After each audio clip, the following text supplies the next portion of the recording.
Thank you for listening to this PodcastOne Sportsnet production, available on Apple Podcasts and PodcastOne.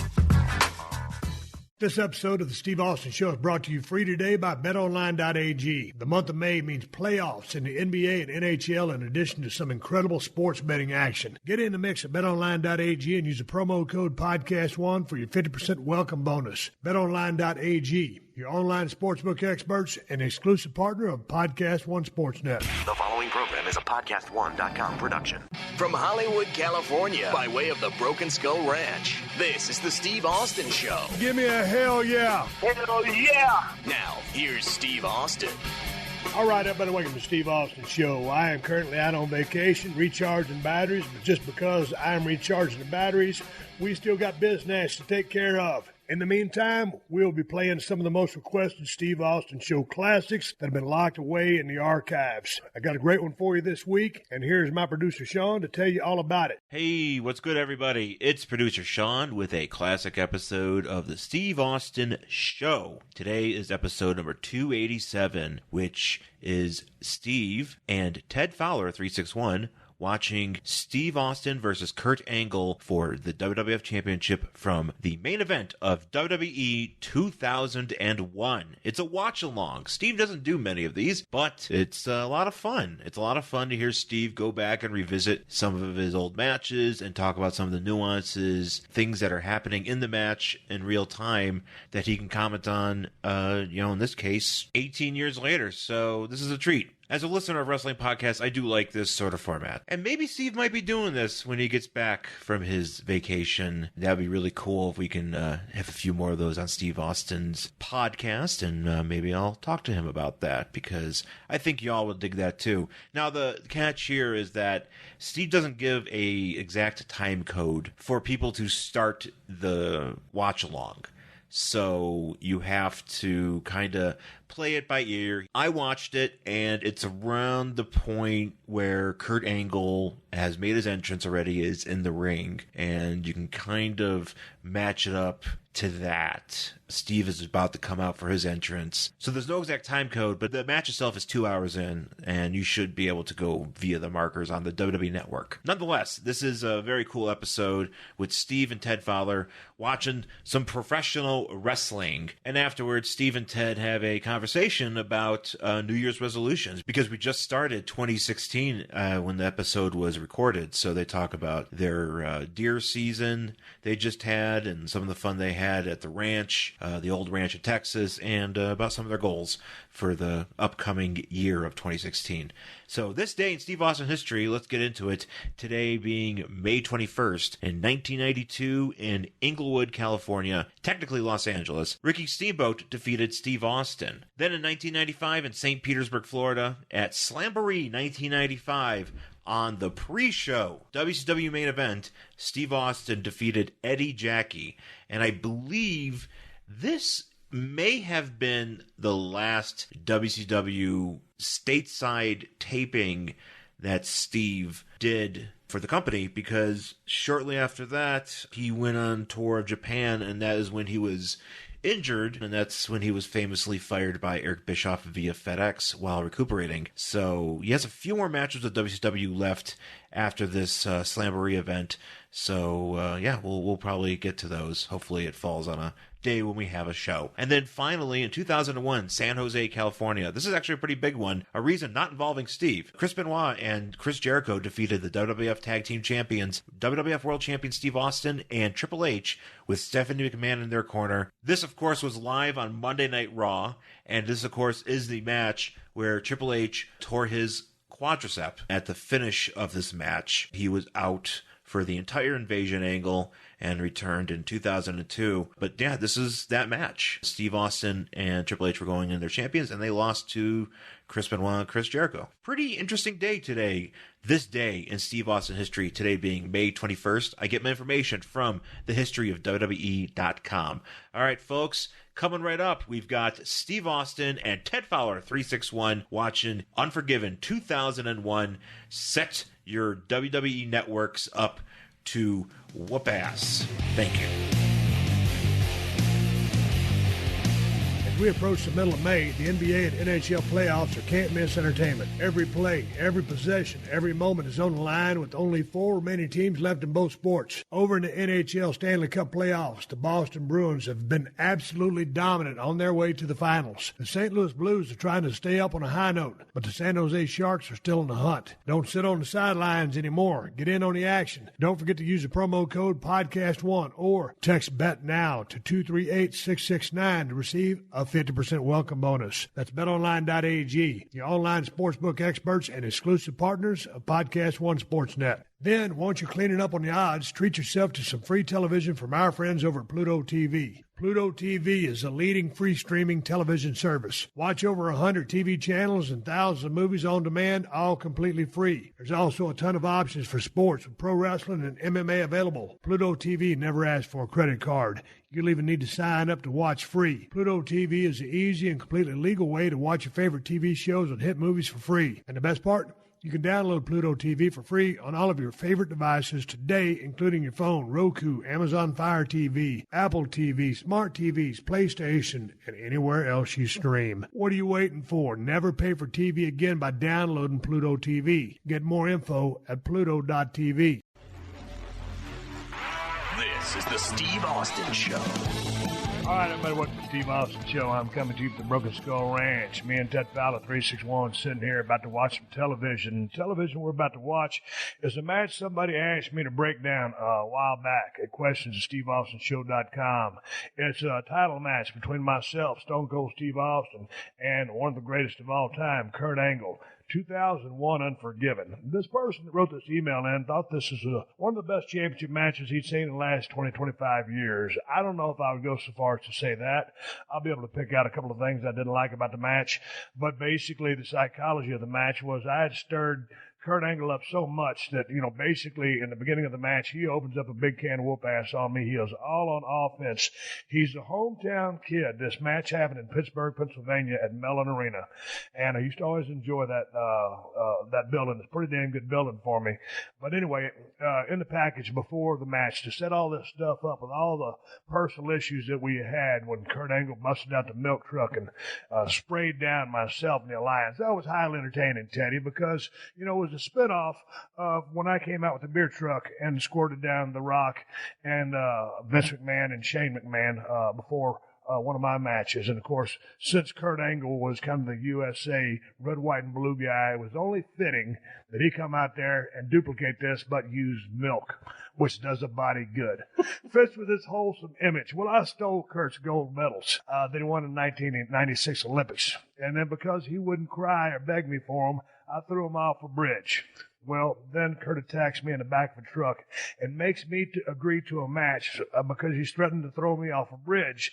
And he ends up pushing me into a kiddie pool full of water. And Kurt, I was a badass heel right at that time and embarrassed the hell out of me.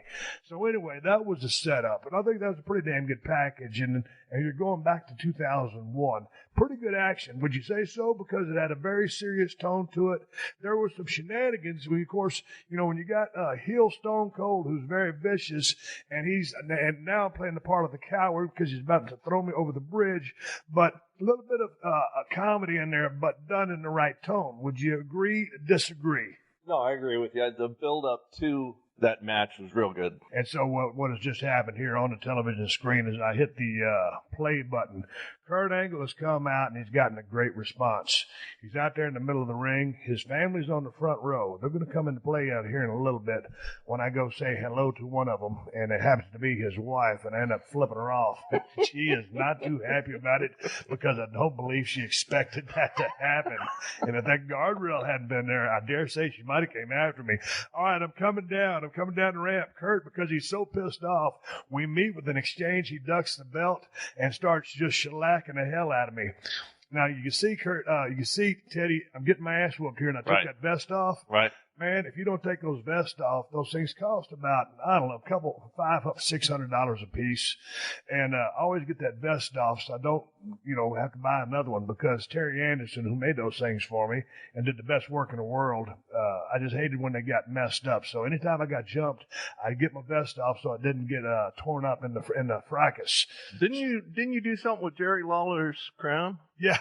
Along that line. One time, when I was playing the part, I don't know what was going on, but I kicked Jerry Lawler's crown out into the audience. He told me, he goes, Steve, he goes, if you wouldn't mind, please don't kick my crown in the crowd, which I could do every night because I was Stone Cold Steve Austin, but they were expensive. They were kind of sentimental to him. So anyway, Kurt basically has just been all offense on me, been kicking the crap out of me, and he went for a backdrop, and then I kicked him, but I'm hesitating to go for the stunner because I'm worried about that ankle lock.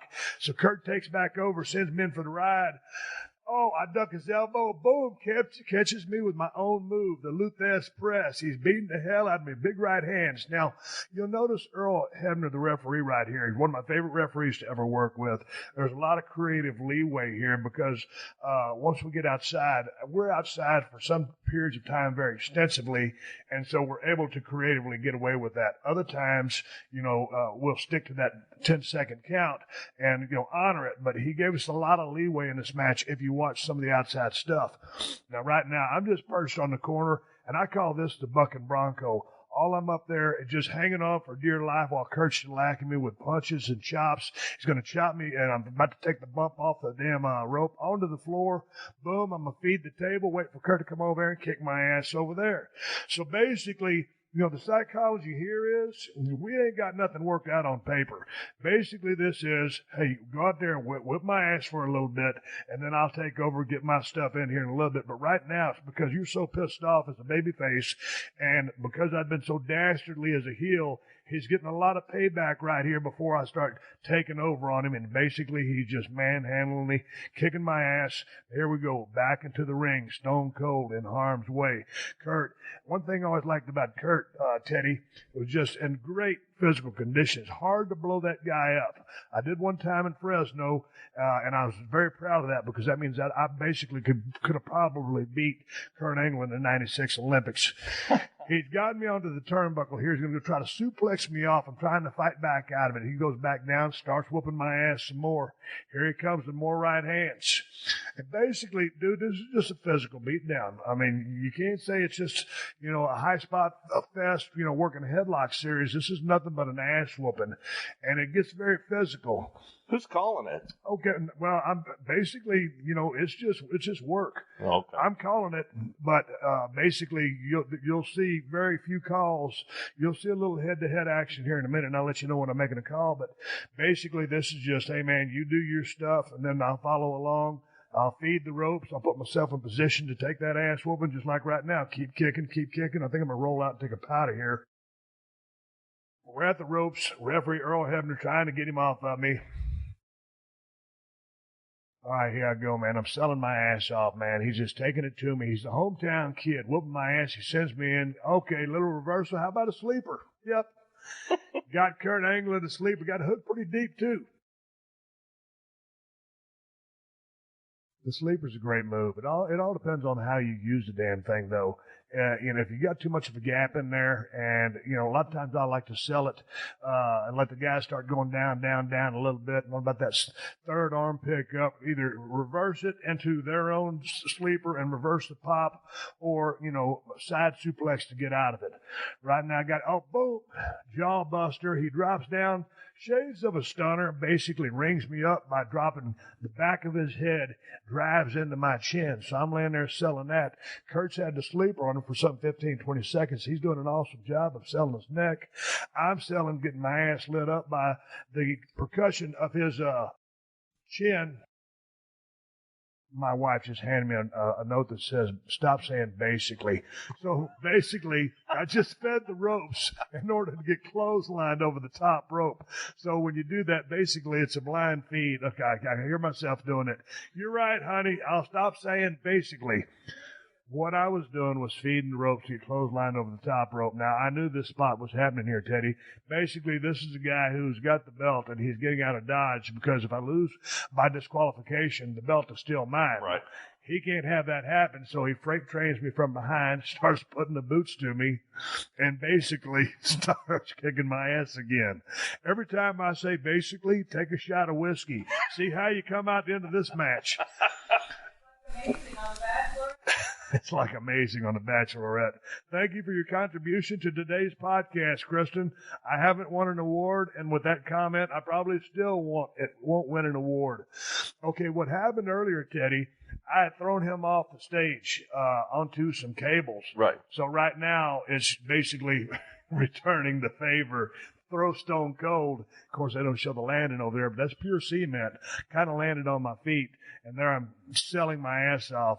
Just been thrown off about 8-foot stage. That's still a pretty good drop to go, Oh, it is. Because anything could happen. If someone throws a drink or a Coke or a beer or something over there, if you slip, you blow a wheel out. So anytime you look at a lot of those landings, you think, that wasn't much. Not so much. Not so fast, my friend, as my Lee Corso would say. It's easy to get hurt yourself on a bump like that. Right. He's going to come over here. Now, here's going to show a test of strength by Kurt Angle, because he's going to put the boots to me. But watch this ass whooping he gives me right here. Puts me up against his cage, and, of course, double flips me off. But watch the sell job. See, I'm telling him, come on, because this is when he's got to get his stuff in. Right. Boy, I'm rocking for him, and just go down, and he's kicking the crap out of me. Referee Earl Hebner, again, giving us a lot of leeway because it's a championship match, and there I am, a pile of flesh just laying there because he beat the crap out of me. I see some blood. Yeah, he drew first blood. And that's a hard way. There wasn't no blade on this thing. Right. So he picks me up here in a fireman's carry. Dude, I'm 255 in this match, and I'm bottom heavy. For the guy to carry me 50 yards back to the ring right. and then do action, look at him. He's about to get gassed out. Good job by Kurt. Kurt was an amazing athlete, and of course, the 1996 Olympic gold medal winner and a total badass. All I'm trying to do is go to the other side of the ring. I'm going to powder out, but here he goes. He's waiting for me. End of that pole. Dude, you got to rack your head on that pole a little bit. And I was watching this match. I hadn't seen this match in a long time, and I thought I was going to bust out a blade, but I think this was in a no-color zone. And at certain points in the WWE, you're not allowed to get color. I don't believe we're allowed to get color in this match. Again, referee Earl Hebner being very lenient with the time. Kurt's been kicking my ass, gives me a couple of posts.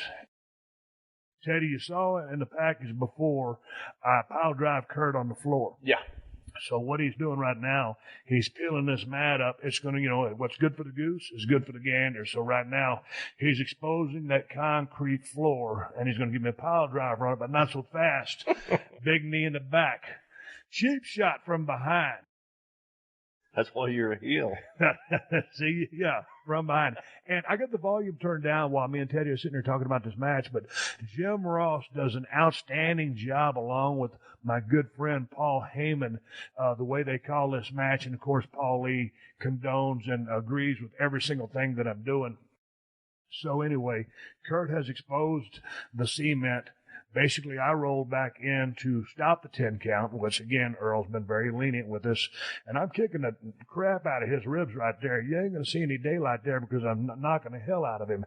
Here I am. I'm going to go for the pile driver. You know what happens when I go for the pile driver most times, Teddy? Probably get it. Nope. I get backdropped.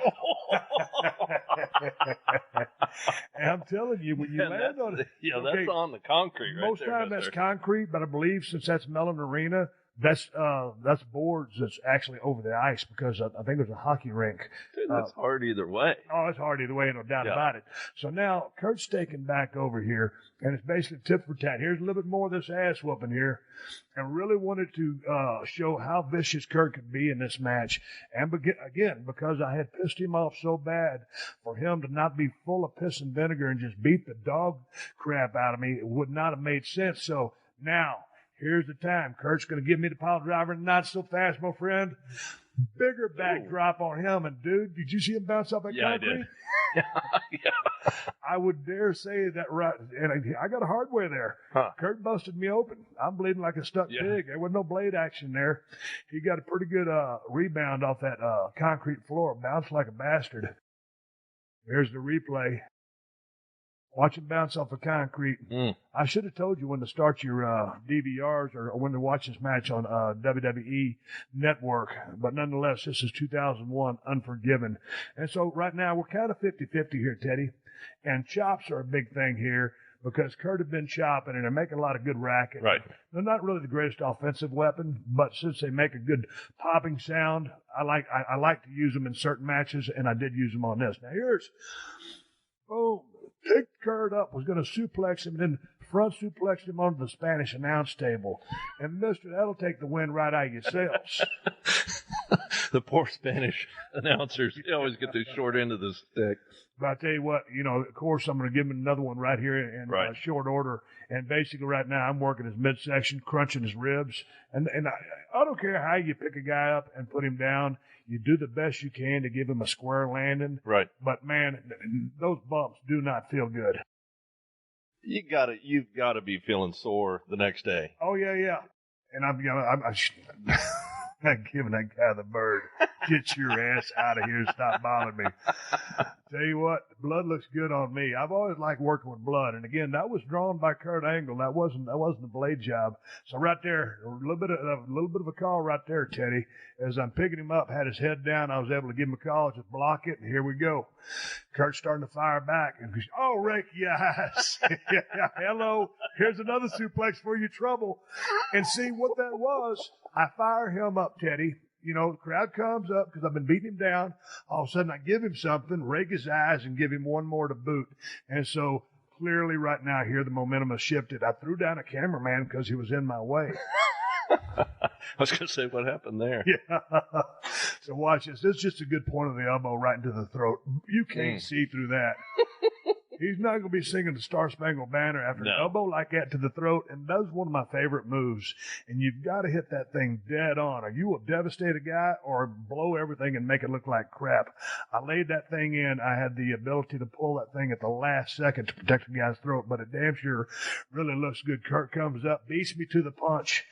Kurt, it's a slugfest. Here we go. Someone's going to grab a headlock. All right, Kurt grabs a headlock. He's into the ropes. Boom, catch him with the short knee. All right, drop some action. Boom, right there on his forehead. Time to keep kicking Kurt's ass. I got classic black trunks, black boots, black braces on. Got the goatee going. Growing it out a little bit. What I'm doing, man, the whole story here that Jim Ross is telling, it's all about the neck.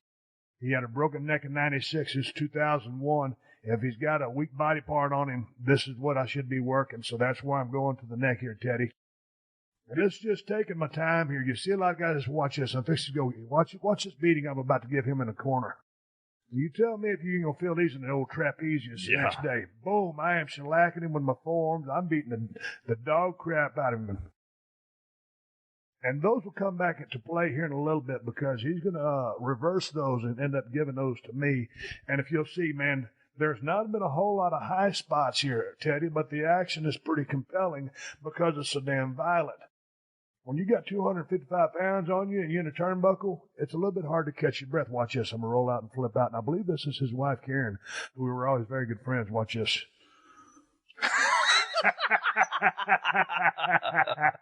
She got mad in the horn. Watch this. Point of the elbow right there in the throat again. That's just good vicious stuff. I thought she was in the background yelling Heisman at you. All right, I'm making a call here, see? Yeah. Okay, you ain't seeing much, but head down, just making a call. Got Kurt in the corner. He's going to duck that elbow and or chop rather. Send me in. Boom, come charge and watch his big boot. Boom, set him up. Watch his sweet double axe handle. I don't come off the segment with too many axe handles. Boom, sweetness. Now, okay, what I should have done, immediately went for the cover. Right now, I'm selling a little bit of that ass whooping he gave me. Right. Should have went for the cover very aggressively. And okay, too slow on the cover. Kurt kicks out. Okay, watch the expression. There's no look of disbelief on my face because I didn't do enough to really put the man down. Right now, you'll see so many people go, oh, I can't believe that I couldn't put him down. Little reaction to the crowd there because they're starting to finally boo me and get with Kurt because we haven't played to this crowd too much. Sent you down in here, and this is just a real tight rear chin lock. Sometimes you get in this chin lock and there's a big gap. It looks like hell. I'm laying on him here. I'm leaning on him. I'm cutting off the flow of blood to his brain via the carotid artery and just basically putting my weight on him, trying to grind him down. That little motion that you use when you kick up, it's just for a little emphasis. Doesn't really do anything. Right. But it looks better than just laying there in a static hold. Now, is Earl telling you guys how much time is left or how far you've gone? Oh, yeah, man. He'll talk to us and he'll say, 15 left or 20 left or, whatever the time is. But he was so good at it. And you can see when, basically, you can be talking to the referee through instructions, and all of a sudden they'll just slip you some 411 and let you know what's going on as far as, how much time you got or what's going on or so-and-so said this. Because if you get the word, it's just a mean, pissed off look on my face. Kurt's starting to come on up here. He's trying to fire up, trying to get these people going here. Wish he had the sound going, but just on this two-man system here, it just doesn't sound real good. So, boom, these elbows got to come in here to break that hold. Boom. Boom, he's rocking me, Here come the people going to send me in, reverse it. Boom, he catches. I went for the knee first, caught him. Well, this time, he jumps over and catches me for the roll-up. Back through, I come through now with the pin for him. Referee Earl Hebner has to go outside to get that pin. Not so fast, my friend, wasn't able to get it.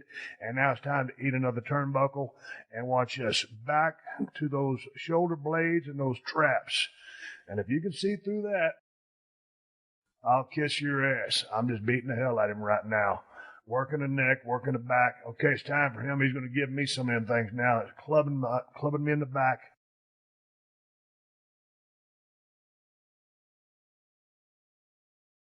All right, now it's starting to look a little weak. You got to lay those things in a little. Okay, here we go. He's going to set me up for the big German suplex. It's kind of his trademark, right? Coming from his amateur background. And these things, people see these things. They say, Steve, you had a bad neck. How'd you take all those suplexes when Chris Benoit gave those 10 to you on SmackDown? Actually, those things don't really hurt that bad. They feel pretty sweet, actually.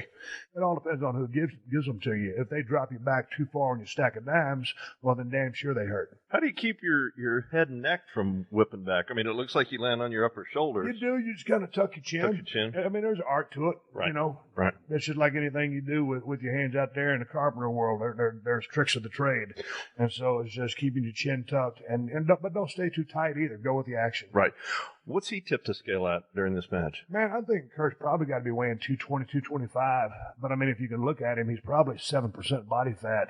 Okay, here he goes. This is a bad idea by Kurt here. He's going to go. He's on the top. Dyson loved this one. Oh, man. He was going to go for the gimmick flip thing off the top. Yeah. Cut his leg out from underneath him, crushed him on the top turnbuckle. And basically, I'm looking to side suplex him. He's going to end up turning this into a pinning position by over-rotating on me and landing on me, and I'll end up taking the bump rather than him. Boom, down on me. Here he goes. 1, 2, not so fast. I kick out of that. I've been beating him up. He had a little bit of an advantage, and then I took that from him, and then he ends up taking it back and gets the advantage to bring the people up. Sends me in reversal. Boom. Sidewalk slam. F-U. Both guys down here. I'm going in selling this. He just got finished whipping my ass going here. Okay, this is just nothing but stomp on the gimmick bag. And a referee, Earl Hebner, obviously a low blow. Yeah. And, of course, I'm just sitting there. I'm sorry. Yeah, I'm sorry. Won't happen again. He's rolled over. Obviously, his wife worried about his gimmicks. He'll be okay.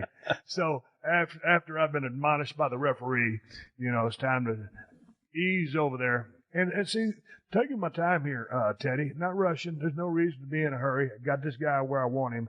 Don't want to just run over there. More chops, just because Kurt likes using those chops. So if you're going to work with a guy who chops a lot, chop him back. Right. Because after a while, those things hurt. And so if you're going to take them, you might as well give them too. Right. No, it sounds good. I mean, it makes a good wallop. So, yeah. So I'm just beating the hell out of him in this corner. Kurt takes a good ass whooping, and the referee trying to get me off. Of course, I'm getting a little physical with the referee here. Oh, and see, because I threw the referee, gave Kurt the opportunity to give me the low blow, which was warranted because the referee was trying to get me off of his ass. Right. And the good guy, because I'd been, basically kicking his ass, I thought that, that was warranted, and that's why we threw that in. He gets the low blow on me after I'd been kicking his ass in very physical fashion. Okay, DDT, boom. I hits the DDT, took the momentum, and rolled out to the floor. there's so many things that happen these days, Teddy, when people, give the DDT. Man, if one of the best finishes of all time when Jake the Snake Roberts used to use that thing. And I've kicked out of it a couple of times, but I just hate to prostitute it out. So basically took the momentum and was able to roll outside. Now, this is an interesting tactic here because Earl is doing the 10 count. And, to my credit as a competitor, I rolled back in when in theory, had I just laid there, I could have got a count out. Right. And Kurt would have won the match, but he would have not won the title. So that was interesting. And there I'm going for him. And wham, if he didn't catch me with my own move, a Stone Cold Stunner. Boom. There I am, laid up. 1, 2. Kick out at the last second. Now, he can't believe this. Kicked out of my own finish. I'm talking to him a little bit there. Let him know, okay, here we go. Let's go do this. Kurt's up. He's tired. He's getting a little bit frustrated. Oh, once he pulls those straps off, something's going to happen. Okay. I've been beating the hell out of him. He's pissed off. He pulled the straps off. Go ahead and go for that clothesline. Goes for his finish. And I end up hitting him with his own damn finish. And I forget what that was called. But, okay, quick cover there. 1, 2. He's going to kick out. Yeah. Basically, it was like an FU. I was able to get out of his finish, hit him with it. He just hit me with mine, so it was just kind of like reversal of fortune there. I'm a little pissed off because I didn't get the 3 count. And, again, a very physical match. Talking to him a little bit there, but you can see ain't nobody's lips moving. Okay, I'm going for that pile driver. He's hanging on, so I'm just going to beat his ass down. And there ain't nothing fancy about this match. It's brutal from beginning to end. Okay, he goes down again. I mean, that's just smart. I'm trying to pile drive him. Every time I do, he pancakes out of it. All right, here we go. I'm going to get it this time. Got him hooked. No, he goes back down. I'm going to give him some more. I'm just pounding him. Hey, now that's a Terry Funk windmill right there.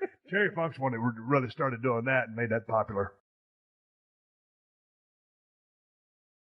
Okay, here we go. Let's try to give him the pile driver in the middle of the ring. Yep, boom. Drilled him. He's dead. Great sell job. Man, I've only done a couple pile drivers. I don't think I gave a very good pile driver, and I believe I injured Masahiro Chono in Japan one time with one. Boom. Kurt kicks out of the pile driver, and after that, I was just kind of set back real easy. Paul Orndorff, I think, gave the best pile driver pretty much in the history of the business. There's been some other guys. This is more Terry Funk-inspired offense here, man. Just windmill on a guy, right. And that's just beating the hell out of him. He kicked out of the damn pile driver. Okay, now get up. Get up, you piece of trash. I'm talking trash to him, and basically I'm looking for him to feed into a Stone Cold Stunner, and that's what I got lined up for him right here next. And I've been kicking his ass, kicked out of the pile driver. F you, it's time to go home. And now there's no fear because I got him where I want him. Double birds. Go for the Stone Cold Stunner. And the reason I hesitated to begin with was because I was afraid he was going to get hold of that leg and put this ankle lock on me. And I'll be damned if after all the damage I caused him, he was able to secure that damn leg lock on me. And there, right at the apron, here's the thing. I tapped out fair and square. Right. He beat me. He's the champion. But since I had my hand on the apron, I think because my hand was through the ropes, I don't know if we made an issue of that or not. It was a clean victory for Kurt. But the fact that I had that apron and my arm was extended underneath the ropes, by all rights, I think then. Should have been the same thing as grabbing a rope. Yeah, exactly. Yeah. So I think someone asked me the ramifications of that. I don't remember what happened after this match. If I got the title back, it's funny how people remember so much of the stuff. I don't remember what happened next. Right. If I got the belt back, but it was a great win for Kurt Angle. Kurt Angle is one of my favorite competitors of all time, and I just always enjoyed working with the guy. But if you had to break that thing down, what do you think about that match, Ted? Man, it was good physical match. A couple of big boys, and they're rolling around. A lot of athleticism. I mean, we certainly, by today's standards, not as fast moving, not as athletic as what today's product is, but nonetheless, it was pretty damn good match. Yeah, I'm proud of it. I don't think it's the best match Kurt and I had. So when I watched this, I'm proud of it, and it was a hard-fought victory. It was a different kind of match because when you go to the classic, WrestleMania 13 match with Bret the Hitman Hart, or my match with The Rock at WrestleMania 17, which was just so off the charts, dynamic back and forth. And then you look at some of the unbelievable matches Kurt Angle has had with different people. I just thought this was a real physical slugfest type of match, and because I think I enjoyed the match in San Diego, maybe even more so than this one. Alexa isn't the only one with breaking news. Make sure to hang around at the end of this podcast for the latest breaking headlines on the AP News Minute. The summer is heating up, which means that football season is just around the corner. I think that's ridiculous. Join Ross Tucker as he gears up for another exciting season and speculates on what you should expect. They know that part of their job is to be a mentor to a young quarterback. They know that. Download new episodes of the Ross Tucker Podcast and more, presented by Bet Online, every week on Apple Podcasts and PodcastOne Sportsnet. This is the Steve Austin Show. I said we'd take a few questions while me and Teddy sitting there trying to recover from a little bit of a drinking spree last night, Teddy. Oh, yes, You realize we went through a half gallon of Patron Silver drinking margaritas last night? We drank it all? No, we drank about an inch and a half from the bottom. So it wasn't quite a half gallon of damn tequila, and I feel like it today. That's pretty good effort on both our parts. It was a very good effort because every time I asked Teddy, I said, "You in?" He said, "Yep." And so, man, again, I hate to see you drink alone. I'm telling you, every time I make those, that's a 20-ounce tumbler with at least 3 ounces of tequila in each one. So until we got down to almost half a gallon, I tell you what. And then, because I always got to segue off the hard stuff, I had a glass of wine after that. But then I kind of started seeing double. Dude, I went over to the house and poured me a little Jack and Coke. I knew you was going to do that. Just to add insult to injury. Yeah. Yeah. So when I got up this morning, I had plans on going deer hunting, even though it's as wet as it has been. And I said, man, I got to send Teddy a text message. I said, staying in. And I received a text message back, Teddy, that said, me too. Dude, when I finally rolled out of bed, I felt like $14. And I mean, wrinkled up money just felt woolly. What have you been doing all day, Teddy? Because this is the first time I saw you, I gave you a call to try to help me out with the podcast. First thing this morning, I got up, hooked up an IV to try to get back to life. And no, I made a little breakfast, cleaned the house over there, did some laundry. That's just tried to organize a little bit of stuff. Went out and picked up all the dog poop this morning that 6 dogs create. Then I just sat down in that lazy boy, just started watching TV. Man, I got to get a workout in here in a minute. I got a heavy squat day. We're going to drive down to Edna tomorrow and see my folks. I know the point I was trying to make a while ago is we got to get out of here. We're going to go down and see my folks tomorrow. And then we got to tighten up everything and batten down the hatches. And you'll stay here for another couple of weeks and shoot a few more does and go back and forth to Rockport. But this will be the last time we do a podcast together other than the Thursday Unleashed show. And I've been getting a lot of positive feedback. People have been enjoying you on the show. But I tell you what, the story we're going to tell tomorrow is a story about when I had a flat tire. Leaving out of here, the Broken Skull Ranch with, I had my 96 Suburban packed with as much garbage as you can put in one, and there's no way I can tell this story without being able to cuss. So that's going to be the last podcast coming up this Thursday with Ted Fowler, and that'll be also the day or the day that I depart to head back to Los Angeles and get back to work and interview some people over in the Los Angeles area.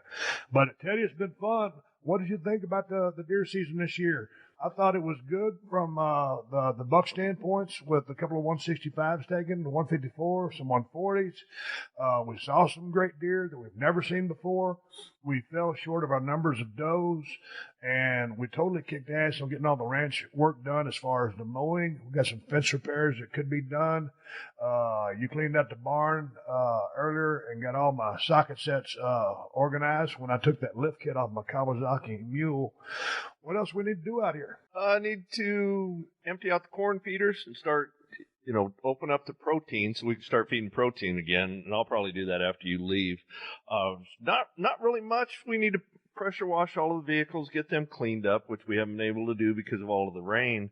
But no, the place is in phenomenal shape. It looks great. And it was a real good deer season. I mean, it was real promising to see some of our older bucks come back. It was. Yeah. We didn't get a chance to see Don Julio, No. one of the best deer on the ranch, but we did see him on the aerial survey. We got pictures of him. We just didn't see him on the hoof.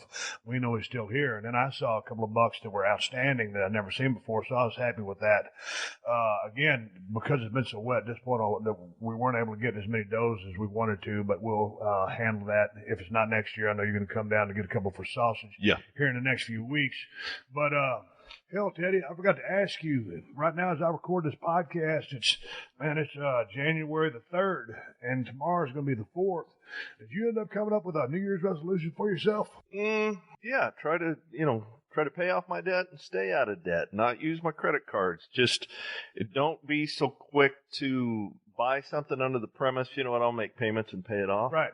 Be a little more patient, save the money up, go in and, when you can afford to plunk all that money down and buy it outright, then go ahead and do it. Yeah, but I mean, not to talk about your business, but you didn't get in credit card debt because you were spending. No.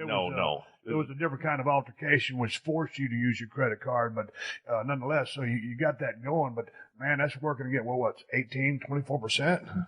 Yeah, it's about 18. God dang it, man. And I heard about that one time when I guess it was Vince Young borrowed $300,000 from some loan shark NFL guy, like 24% interest for himself a birthday party. You didn't go do that, but nonetheless, man, when you get that 18 to 24% VIG going against you, it's tough to overcome that because you just got to pay the VIG. Yeah.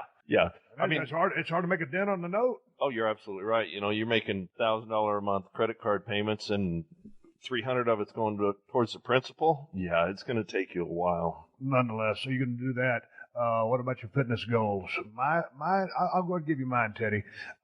With doing this program that I've been doing for about, 4 months now. I'm training 4 days a week. It's a little bit of a powerlifting program, not pure power.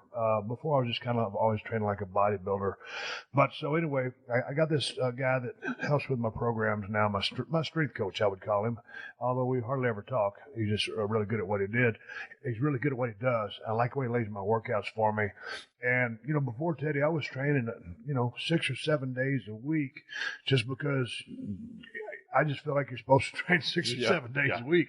But now 51, and like my guy tells me, he says, dude, he goes, you've got to give your body a chance to recover. And so now with working with a dude that's, I can read every article in the book. I can read, articles by Louis Simmons from Westside, all that stuff. But when it comes time to try to apply them to myself, it doesn't work out that great. So I took the reins out of my hands and put them into someone who can plot me a course, because so many times, man, I've been working out since I was 10 years old for over 40 years, and you're only going to get so strong, because I'm not gassed up. I'm a normal human being. But at some point, you just kind of hit a wall, and it seemed like I didn't really have any direction. So now I got some wind in my sails and a rudder on the sailboat with this guy kind of guiding me in the right direction the way he alternates my workouts. So my goal or my New Year's resolution is to not miss one single workout the entire year. Now, with working out 4 times a week, if I have to push a day, I can push.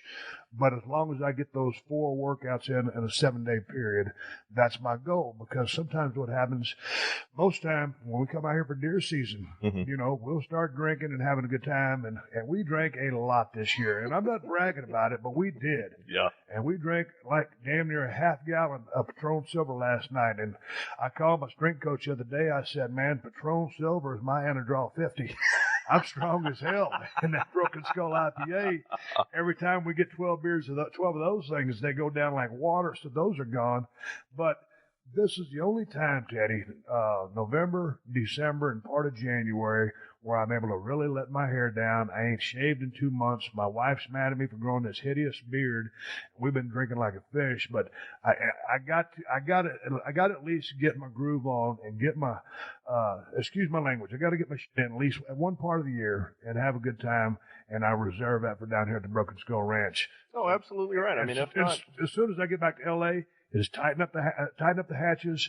I will go down to El Segundo Brewing Company on Saturday or Sunday and have a beer or two with Rob, because I love the environment, the vibe down there at the brewery.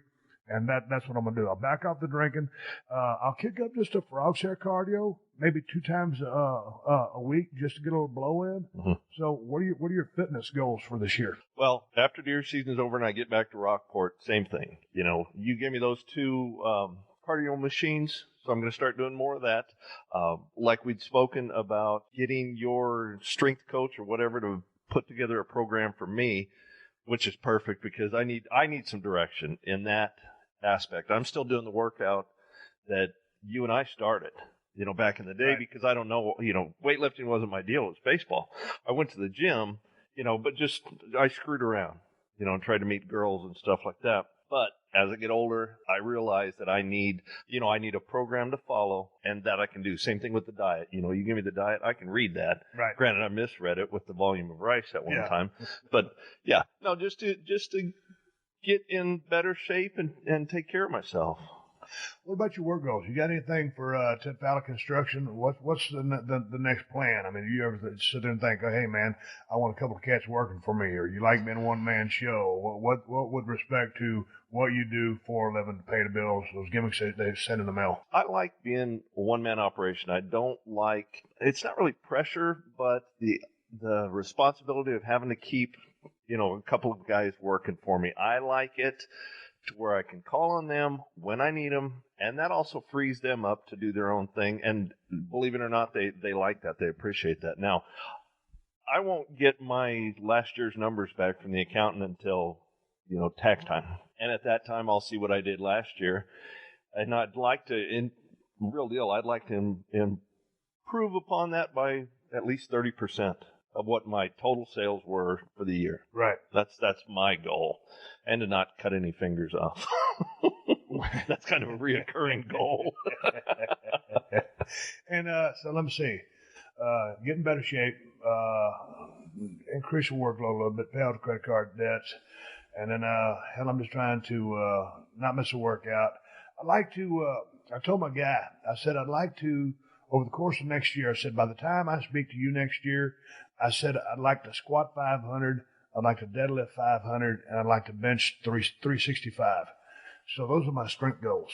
Jesus. And right now, you know, I'm probably in low 4s on squat and deadlift, and those aren't great numbers. But I never, I stopped squatting for 15 years. Mm-hmm. So I'm really playing catch up on that. And then I never really deadlifted my entire life, you know. Right. Here and there, so I never really deadlifted, so I'm way behind on that lift.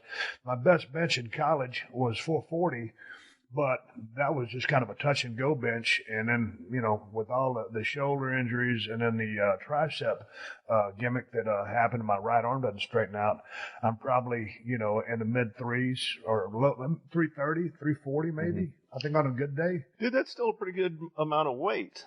Oh, yeah, it is when you compare it to a normal human being, but also when you start talking about power lifters and you hear guys, you know, like hitting an 1,800-pound total, and they're squatting 6, they're deadlifting 6, and they're, you know, they're deadlifting, I mean, they're squatting and deadlifting 6 or 7, and then, you know, benching 5 or whatever it is to add up to 1,800. Hell, even if it's a 1,500-pound total, that's a strong human being. Oh, you're absolutely right. But those guys also aren't, you know, hosting reality shows. They're not doing a podcast. They've devoted their life to that. That's their sport. That's what they want to do. So more power to them. Yes, and certainly I'm not trying to turn into a competitive powerlifter by any stretch. So don't take that into consideration as something that Steve Austin is trying to do for 2016. I just want to be in better shape, and I'm inspired by some of the athletes that come out to Broken Skull Challenge. You know, the show just debuted season premiere just past Sunday, and with the military issue, and it was badass. So when you hang out with those cats on top of a mountain and you get all their fitness tips and see how, you know, committed they are to staying in shape. And, you know, a lot of those guys, you know, some of them are pro athletes, but hell, the majority of them are regular everyday guys and gals that just work out very hard, and that's their, you know, that's their passion. So it's kind of rubbed off on me. I've always kind of lived 2 lifestyles, man, that of an athlete formerly in the ring. I consider myself a football player and a wrestler. And then on the other side of that comes the entertainment part of it, from being in wrestling and being in a reality television show. So, yeah, I like to lift my weights, but I like to drink my beer too. It just, dude, when you try to put those, and like I said, I'm pretty strong right now for doing what we're doing, but I anticipate when I drop off the Patron, when I get back to L.A. and start getting a few more grams of protein in my diet and a couple more carbs, I think my strength will improve. I'm certainly not throwing this out as an endorsement to anyone to base your food intake or your nutritional requirements by drinking truckloads of tequila and beer in order to get strong. I was kidding when I said that. Some people take me so literal when I say things. So, yeah, certainly when I get back to California, I think my strength gains will continue. Because you got to look at it this way, Teddy. We get up at 5:45 every morning. We did in the day. We both went back to sleep. Half gallon Patron, thank you. And so, and then by the time we go to sleep, it's late because we stayed up drinking. Right. So just to be where I'm at right now, I'm pretty damn happy with it. Although I'll probably say my waistline probably increased about an inch and a half. Dude, if two of your New Year's resolutions are to get stronger and not miss a workout, you better stay in California and keep me in Texas.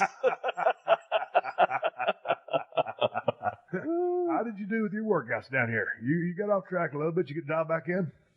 Starting to. Yeah. Now I'm doing that, a couple of exercises for every body part just to get the blood flowing, get the soreness out, get the stretch on. God, I remember that. It was a couple of years ago when I hadn't done anything, and then you and I started working out. And I that was the first time I think I'd ever benched with you.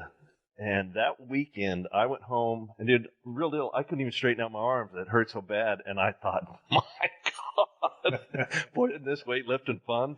Yeah. And I said right then and there, man, I will never let it lapse that long to feel that kind of pain and soreness when you get back into it. But, dude, one time you told me a story. I think we were working out, and, dude, I'd been doing my workouts, which were pretty bust-ass. I mean, because we were having some killer workouts, but it kind of crushed you because you weren't used to what I was doing. And then at one point, I think you told me you were eating like 16, 18 ibuprofens a day or something. Oh, yeah, because my shoulders and my elbows were hurting so bad, and once again, benching, my chest was hurting. Yeah, and I didn't want to tap out. I didn't want to say, hey, dude. I know, but when you told me, I was like, dude, you can't take 16, 18 ibuprofens a day, so. Oh, sure you can. Well, I mean, you can. Yeah, that's what not did you do? recommended. You're not doing that now. No, you just stay with it. You know what I mean? If you get out of your workout routine for 30 days and then go back again gangbusters, it's awful. Yeah. So what'd you do to get off the ibuprofen? I've talked to some guys in the wrestling business from pretty hardcore addicts, and you can get hooked. You weren't hooked on them. You just eat them because your body was killing you. Yeah. What'd you do to taper off? You didn't start jonesing out, shit, start snorting rails of cocaine, did you? No, I switched over to naproxen and kind of lowered the volume of those that I was taking. And naproxen is an anti-inflammatory, and that's my go-to anti-inflammatory. Anytime I throw my back out or do something, I'll start taking those, and I'll take 2 500 milligrams twice a week. And as soon as that pain starts going away, I don't do Vicodin, I don't do Lortab, I don't do none of that stuff. Back in the day I did, but that naproxen is kind of my wonder anti-inflammatory. But as soon as I start getting better, I get off of it. Oh, I'm the same way. I didn't realize you were only supposed to take 2, a couple of them every other week or twice a week. When you go get that prescription refilled at the pharmacy, there's a set of directions on that bottle. Hey, they look like jumbo aspirin. I'm taking, 2 a day, every day for a week, let it run its course. And then, I start to feel better, so then I'll quit. Teddy's the kind of person, if you don't know much about it from listening on a podcast, Teddy's the kind of guy, when he buys something, man, when he gets something of merit. I'm not talking about just an electronic gadget, where pretty much every guy, you already know how to work it, so you throw the manuals away. Teddy's got the manuals to damn near every single thing he's ever bought. And then on the maintenance of my Komodo tractors and my John Deere tractors, did you look up those online, or did you order them from Komodo and John Deere? No, I went online and then I ordered a hard copy as well, so I could have it. So, Ted, man, you talk about buying a book. If you still got your owner manuals for your Ford, your Dodge, and your Chevy? Yeah, at the house. Yeah. Now, and that's the irony of the whole thing. I know so little about mechanicking, I'm not blessed with that gene to be able to listen to a motor and go, oh, you know what? Yeah, but you're pretty good at tinkering around with something and figuring out. That's the thing. I'm not afraid to tear something apart. Right. And I'll read the manual first to kind of get a vibe for what I'm doing. Yeah, and I'll tear into stuff, and I have the ability to see it put together and then kind of put it back together. Very rarely do I have any leftover pieces. Our water system out here comes from the Carrizo Aquifer, which is 5,000 feet below the earth. And so sometimes over there in 3,000-gallon poly tank, there's issues over there. You was able just to tinker around with that, figure that out. Then on the water troughs with those BS valves and all the little springs and little gimmicks you figured out with those water troughs were leaking like a prick, and it really was pissing me off because they look like hell when they do that, and you're wasting a lot of water. You figured those out. Our next problem you got to figure out is our protein feeders. That center plate is rusting. That's so damn bad. You said you had an idea for that. Talking about getting Joe to cut some different plates, or you think we'll just scrap those damn things? No, dude, they're too expensive to scrap. I mean, most stuff can be repaired, but yeah, where that bottom clean out plate is, that little circular deal has rusted out, and if it falls off, all the protein empties out of that 2,000-pound feeder, and then you get a real hassle. So take those feeders, grind the bolts off, remove that plate, get some self-tappers and put it back on, and away we go. But, dude, by the same token, if you just, because you can get inside those things, if you just remove those bolts, took that plate off, went in with an oversized plate over the top of it, and either uses some of that Bondo stuff, that JB Weld or glue. If you just came from a plate from the top side, because we never use those, do we? No, but the only problem is you can't go from the top side because the hole that leads down is smaller diameter than the hole of that bottom plate. Gotcha. Right? So the hole inside is smaller than the hole on the outside, so you never be able to get it in. And please don't say cut it into pieces. So get it in there. What about your love life heading into 2016? Right now, as we speak, it's January 3rd. Got some people that emailed in, and are you going to get back on the dating scene? What's the Rockport dating scene going to be like when you get back to business over there? Man, I'm real optimistic about it. I keep with my skincare regimen. You see, I'm all clean shaven, myself tightened up. Yeah, be a new product on the market coming anywhere. I looked back at your hair. I thought you got like some highlights or something. You ain't got no highlights in your hair, do you? No. Okay, it must have been the sunshine hitting on it. No, it's probably some gray shining through. My damn wife is begging me to shave this damn beard off, and I'm probably going to here in about the next few days. I'd like to carry it back to Los Angeles, but I'm supposed to go to New York and promote the Broken Skull Challenge after it's on the air for about a month. And I was thinking about rocking this full beard on. You think I ought to just keep rocking a beard or go back to goatee? Dude, straight up. I think what you need to do is get one of those little, hedge clipper deals with the adjustable, because it is a little woolly. Yeah. When I see, the sunlight cascading off of it. Yeah.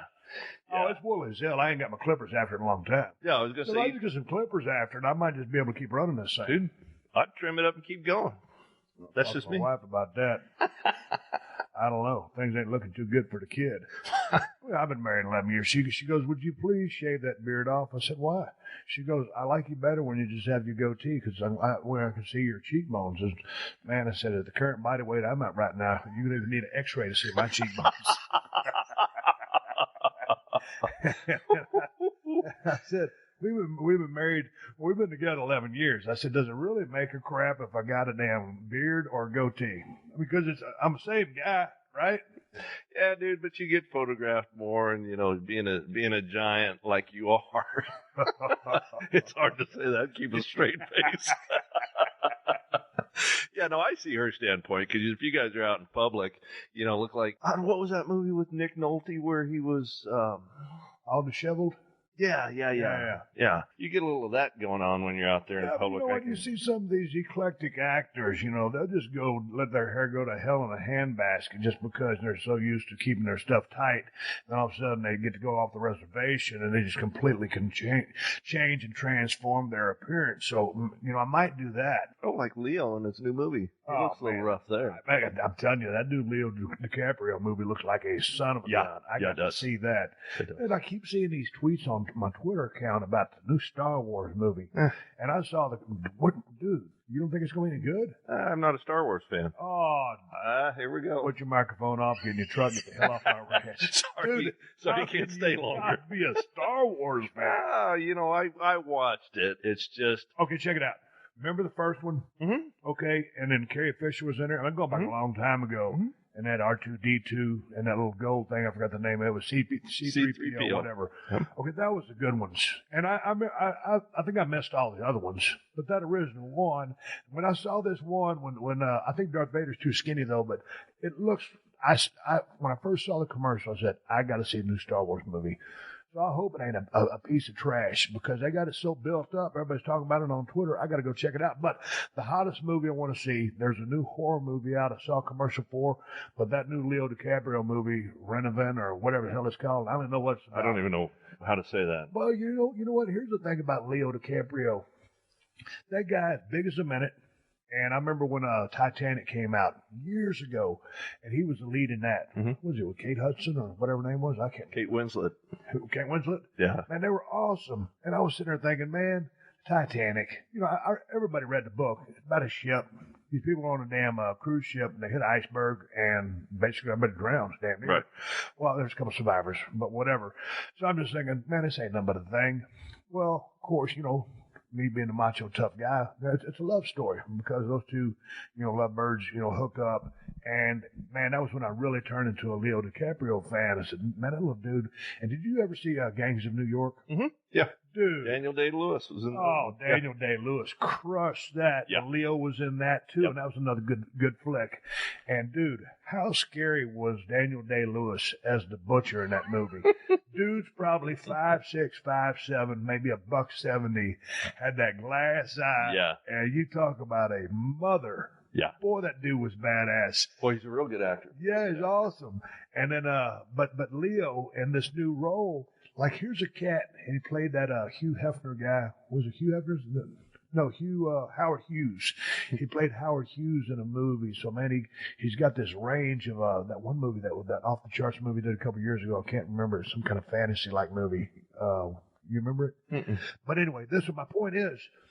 Dude, when you go out on those locations and you film that stuff, like, I mean, he's a cat that could be on Easy Street just kicking it back, doing just straight up, you know, kind of easy type movies. It has some dialogue or whatever and intriguing storylines, but dude's putting himself out there in the elements. He could be kicking it. So I got a lot of respect for that dude. Oh, absolutely right. I mean, obviously that's his craft. That's what he likes to do. That's what he lives for. That's what he loves to do.